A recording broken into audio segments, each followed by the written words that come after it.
Hello मेरे प्रिय student, आज देखने जा रहे हैं क्लास 12 का जो कि सच्चिदानंद लिखा गया है रोज। ठीक है, इसके बारे में देखेंगे। ठीक है, इसके लेखक परिचय की बात करें तो रोज के जो लेखक है सच्चिदानंद हीरानंद वात्स्य आगे।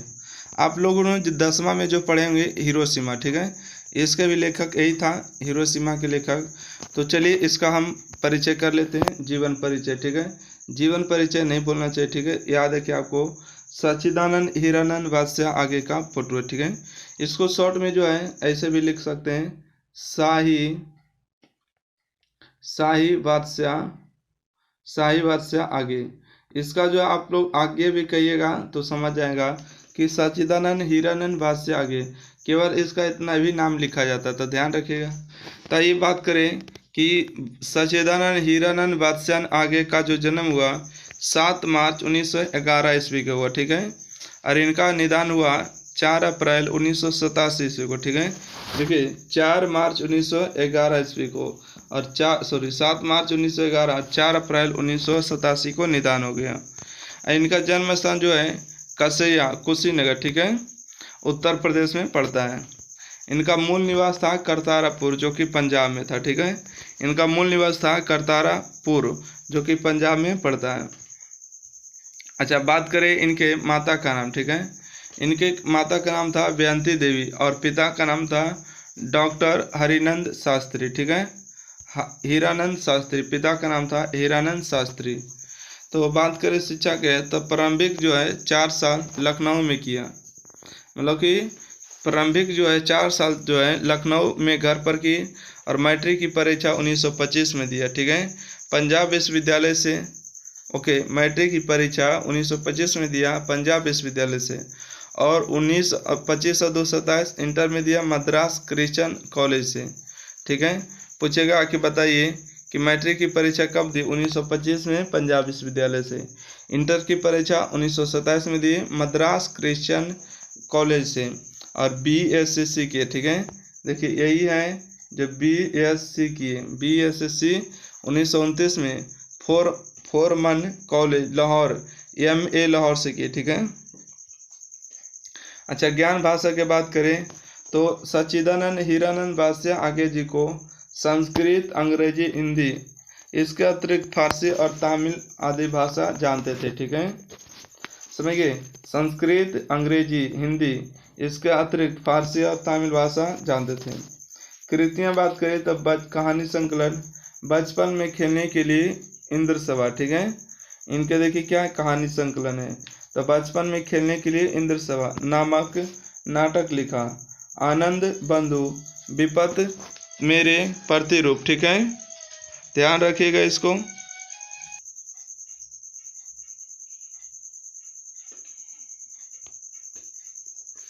देखिएगा, कहानी संकलन की बात करें तो बचपन में खेलने के लिए इंद्र सभा, ठीक है, नामक नाटक लिखा, आनंद बंधु विपथ गा। ठीक है, ये तेरे प्रतिरूप, छोड़ा हुआ रास्ता, लौटती पखंडी, ठीक है, पागडंडी आदि। ठीक है, तो बचपन की संकलन जो था इसने कृतियाँ लिखी, कहानी लिखी।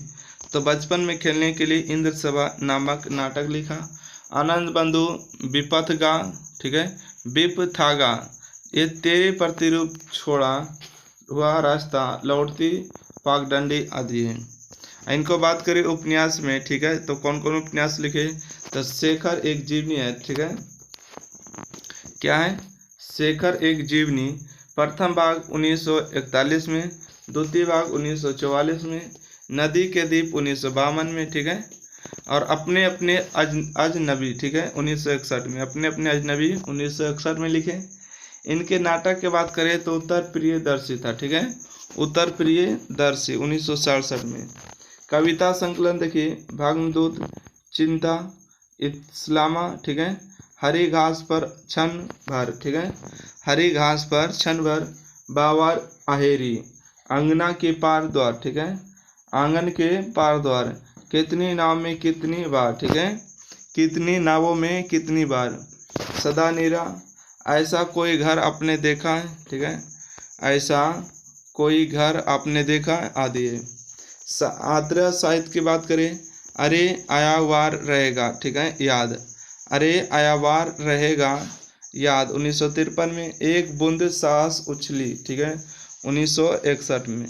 एक बूंद साहस उछली 1961 ईस्वी में।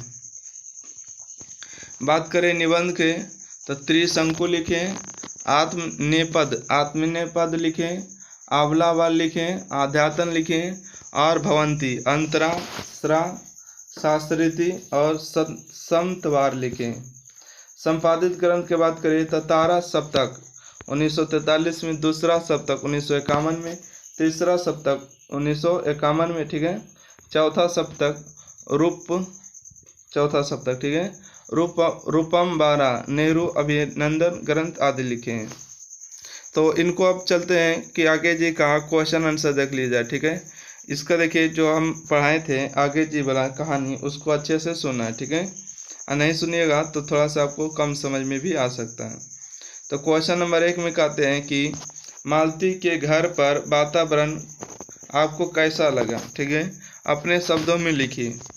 क्वेश्चन नंबर 1 कह रहे हैं कि मालती के घर का वातावरण आपको कैसा लगा, अपने शब्दों में लिखिए। तब मालती के घर का वातावरण एक उदासी सी दिनचर्या से घिरा हुआ था। मालती के पति डॉक्टर थे जो नियत समय पर, ठीक है, मतलब निश्चित समय पर अस्पताल जाते थे और घर आकर भोजन करते थे और पुनः अस्पताल जाते थे। मालती अपने पति का इंतजार करती थी और रोज रोते बिलखते बच्चे को संभालती थी। मालती के घर में कहीं भी खुशी दिखाई नहीं पड़ता, ठीक है। देखिए क्वेश्चन नंबर 1 आंसर कहते हैं कि मालती के घर के वातावरण आपको कैसा लगा, अपने शब्दों में लिखिए। तो मालती के घर का वातावरण एक उदासी सी दिनचर्या से घिरा हुआ था। मालती के पति डॉक्टर थे जो नियत समय पर अस्पताल जाते थे, ठीक है, मतलब उसका टाइम फिक्स था आने जाने का। जब अस्पताल जाते थे, अस्पताल से जब घर आकर भोजन करते थे और पुनः अस्पताल चले जाते थे। मालती अपने पति का इंतजार करती थी और रोते बिलखते बच्चे को संभालती थी। मालती के घर में कहीं भी खुशी दिखाई नहीं पड़ता था, ठीक है। तो चलिए क्वेश्चन नंबर 1 के बाद हम 2 देख लेते हैं, ठीक है। 1 के बाद 2 कहाँ गया, अच्छा 2 नंबर यहाँ होगा। क्वेश्चन नंबर 2 में कहते हैं कि क्वेश्चन नंबर 2 में बताया गया कि दोपहर में उस सूने आंगन में पैर रखते ही मुझे ऐसा जान पड़ा मानो उस पर किसी शाम की छाया मंडरा रही हो। यह कैसी शाम की छाया है, वर्णन कीजिए, ठीक है। क्वेश्चन नंबर 2 में कहते हैं कि दोपहर में उस सूने आंगन में पैर रखते ही मुझे ऐसा जान पड़ा मानो उस पर किसी शाम की छाया मंडरा रही हो, ठीक है। यह कैसी शाम की छाया है, वर्णन कीजिए। लेखक अपने दूर के रिश्ते के बहन के यहाँ आए थे, ठीक है। लेखक जो है अपने दूर के रिश्ते के यहाँ बहन के यहाँ आए थे और यह वही बहन थी जिसके साथ लेखा का बचपना बीता था। वह लेखा का बहन कम और साखी अधिक थी, ठीक है, साखी अधिक थी, मतलब साथ खेलना, लड़ना झगड़ना तथा साथ पढ़ना लिखना हुआ। लेकिन बचपन में साथ रहने वाली लड़की शादी के बाद पूरी तरीके से मौन हो गई। यह मौन ही शाम की छाया है, ठीक है, यह मौन ही शाम की क्या है, छाया है। क्वेश्चन नंबर देखिए 3 में कहते हैं कि लेखक और मालती के संबंध का परिचय पाठ के आधार पर दें, ठीक है। लेखक और मालती के जो संबंध है परिचय का पाठ के आधार पर दें। कहते लेखक और मालती के बीच दूर के भाई बहन का संवाद था, परंतु बचपन उनका संबंध संख था, ठीक है, शाखा था, मतलब दोस्त था। एक साथ रहते थे, खेलते थे, लड़ते झगड़ते थे और साथ पढ़ते थे, ठीक है। क्वेश्चन नंबर 4 में कहते हैं कि मालती के पति महेश्वर की कैसी छवि उसके मन में बनती है। कहानी में महेश्वर की उपस्थिति का क्या अर्थ है रखती है, ठीक है, अपने विचार दें। क्वेश्चन नंबर 4 में कहते हैं कि मालती के पति महेश्वर की कैसी छवि आपके मन में बनती है। कहानी में महेश्वर की उपस्थिति का क्या अर्थ रखती है, अपने विचार दें। तो इसका उत्तर होगा मालती के पति महेश्वर एक व्यस्त व्यक्ति है जिसका परिवार एक रूटीन की भांति लगाव था। ठीक है, मालती के पति महेश्वर एक व्यस्त व्यक्ति था जिसका परिवार एक रूटीन की भांति लगाव था। घर में बच्चा रो रहा है, गिर पड़ता है, उसके ऊपर कोई प्रभाव नहीं पड़ता है। वह सुबह उठकर डिस्पेंसरी चले जाते हैं और मालती घर का सारे काम काज करती है। इस कहानी में जहाँ भी महेश्वर की उपस्थिति होती है वहाँ का वातावरण तनावग्रस्त हो जाता है। ठीक है, क्या हो जाता है? तनावग्रस्त हो जाता है। तो चलिए क्वेश्चन नंबर 5 देखते हैं। कहते हैं गैंग्रीन क्या है? ठीक है, गैंग्रीन क्या है? तो कहते हैं कि पहाड़ियों पर क्वेश्चन नंबर 5 में कहते हैं कि गैंग्रीन क्या है? तो पहाड़ियों पर रहने वाले व्यक्तियों के पैर में अक्सर कांटा चुभ जाता और बहुत दिनों तक छोड़ दिया जाता है, तो बाद में वह जख्म का रूप धारण कर लेता है जिसका इलाज पैर काट कर किया जाता है, जिसे गैंग्रीन कहते हैं। ठीक है, देखिए गैंग्रीन क्या है? तो हो जाएगा पहाड़ पर रहने वाले व्यक्तियों के पैर में अक्सर कांटा चुभ जाता है। ठीक है, पहाड़ियों पर रहने वाले व्यक्तियों के पैर में अक्सर कांटा चुभ जाता है और बहुत दिनों तक छोड़ दिया जाता है, तो बाद में वह जख्म का रूप धारण कर लेता है जिसका इलाज पैर काट कर किया जाता है, जिसे गैंग्रीन कहते हैं। क्वेश्चन नंबर 6 में कहते हैं कि कहानी के उस भाग को चुने जिसमें रोज शब्द का प्रयोग हुआ। ठीक है, कहानी को उस भाग को चुने जिसमें रोज शब्द का प्रयोग हुआ। यह मेरे लिए यहाँ नई बात नहीं रोज का है। ठीक है, खाना मेरे लिए यहाँ नई बात नहीं है, रोज का खाना रोज ही होता है, कभी वक्त पर नहीं आता है कुछ ही पानी। मैं तो रोज ऐसी बात सुनती हूँ, टांग काटना। ठीक है, जो चुभ जाता है। ठीक है, मैग्रीन कहते हैं इसको चोट लगती है, रोज गिर पड़ता है टीटी। ठीक है, रोज 11 बजे जाते हैं सोने में मालती को। ठीक है, सोने में मालती को रोज 11 बजे जाती है सोने में मालती को। तो चलिए इसका व्याख्या करते हैं। क्वेश्चन नंबर 7 में कहते हैं कि मुझे ऐसा लग रहा था कि इस घर की जो छाया गिरी हुई है वह अज्ञात रहकर भी मानो मुझे भी बस में कर रही है। ठीक है, मैं भी वैसा ही नीरस निर्जीव सा हो रहा हूँ जैसे यह घर जैसे मालती। ठीक है, फिर से इस क्वेश्चन को पढ़िएगा।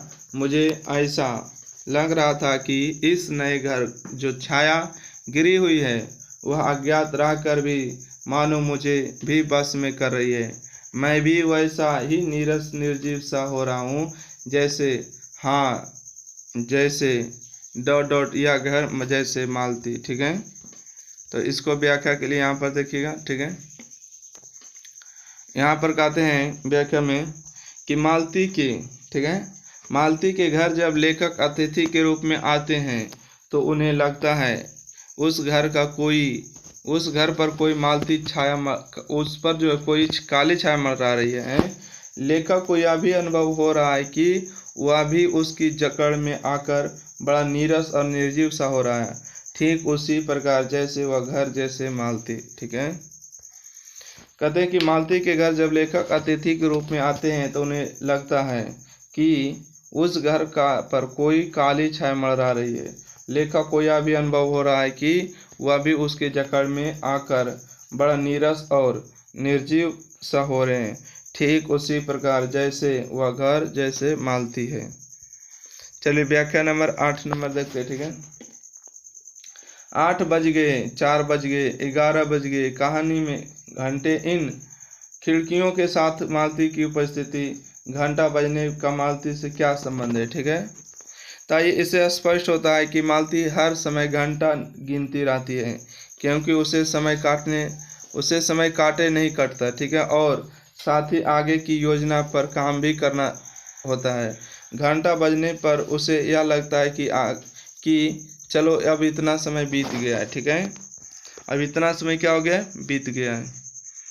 क्वेश्चन नंबर 9 देखिएगा। ठीक है दोस्तों, वीडियो अच्छा लगेगा लाइक शेयर, चैनल को सब्सक्राइब करना नहीं भूलिएगा। ठीक है, आप लोग के लिए इतना कुछ किया जा रहा है तो आप लोग जरूर करिएगा। ठीक है, कहते हैं कि मैंने देखा पवन में चिड़ के वृक्ष, गर्मी कि से सुख कर मटमैला हुए चीड़ के वृक्ष धीरे धीरे गा रहे हो कोई राग जो कोमल है किंतु करुणा नहीं। ठीक है, अति शांति है किंतु उद्योगम नहीं। तो इसकी व्याख्या के लिए यहाँ पर देखिएगा, कहते हैं कि प्रस्तुत पंक्ति, ठीक है, प्रस्तुत पंक्ति आगे के द्वारा रचित कहानी रोज से लिया गया है। लेखक यह बताना चाहते हैं कि एक दिन रात करीब 10:30 बज रहा था। मालती खा रही थी और वे कुछ विचार में डूबी हुई थी। लेखक आकाश की ओर देखने लगे। ठीक है, पूर्णिमा की रात्रि थी और आकाश अनब्र था। लेखक बहुत सारे सुखमय स्थिति का कल्पना कर रहे थे, लेकिन दुख की बात यह थी कि सुखमय पल मालती के लिए नहीं था। ठीक है, जो लेखक सोच रहे थे, ठीक है, उस सुखमय जीवन के लिए पल था, परंतु मालती के लिए नहीं था। चलिए खा नंबर देखिए इसका व्याख्या, आखिरी व्याख्या। ठीक है, कहते हैं कि इस समय मैं यही सोच रहा था कि वही उदार और चंचल मालती आज कितनी सीधी हो गई, कितनी शांत और एक अखबार से टुकड़े को तरसती है। ठीक है, एक अखबार के टुकड़े को तरसती है। ... यह है यह ... ठीक है, प्रस्तुत पंक्ति आगे द्वारा रचित कहानी रोज से लिया गया। ठीक है, लेखक बताना चाहते हैं कि जब मालती बचपन में साथ पढ़ती थी तो उसे पढ़ाई से बिल्कुल दिल नहीं लगता था।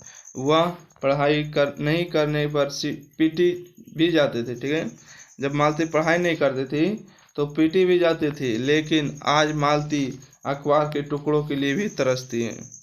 तो इसलिए चलिए यह जो क्वेश्चन आपको रोज जो था समाप्त हो गया, टोटल क्वेश्चन आंसर के साथ और लेखक परिचय के साथ। ठीक है, इसका अगर संपूर्ण व्याख्या नहीं देखें तो बुक वाला जरूर देखिएगा। ठीक है, तो चलिए हम मिलते हैं अगले वीडियो के साथ। ठीक है, जब तक के लिए वीडियो को लाइक शेयर, चैनल को सब्सक्राइब करिएगा। ठीक है, अगला आपका हो जाएगा लेखक परिचय भगत सिंह, इसका क्वेश्चन आंसर करेंगे। तो वीडियो को लाइक शेयर, चैनल को सब्सक्राइब जरूर करिएगा, शेयर करिएगा। ठीक है, जितना ज़्यादा शेयर करिएगा, लाइक करिएगा। ठीक है, thank you for watching this video.